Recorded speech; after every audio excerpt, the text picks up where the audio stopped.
槍聲響起啦，標準龍女子組500米複賽嘅5個組別啦，就應聲出發啦。我哋見到咧，大家都叮當碼頭實力差唔多喎，邊一組快少少呢？好似稍為咧就係3號航道嘅銀河明珠同埋4號航道嘅澳娛綜合蓮花啦，就稍稍大咗少少啦。咁而1號嘅澳門青少年獨木舟會、2號嘅金沙中國同埋5號嘅漁民互助會同心呢，都係喺度努力爭取緊前面嘅位置啊！咁可以見到3號嘅銀河明珠同埋4號嘅澳娛綜合蓮花呢，好似都係想爭第一名喎。究竟邊一組能夠率先去帶上去呢？咁我哋睇下中轉站睇到啲乜嘢？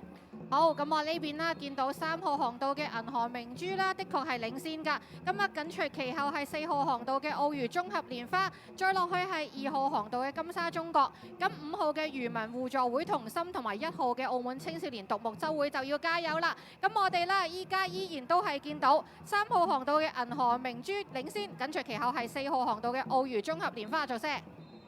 Thank you. And as expected in lanes 2, 3, and 4, the three teams are competing for the place in the semi-final.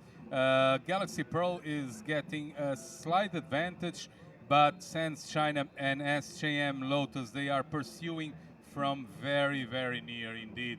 But so far, it's Galaxy Pearl and lane 4, also SJM Lotus. They seem to be the ones that will actually be, one of them will probably win because Sands China is already dropping a little bit of distance and lanes 3 and 4 are not.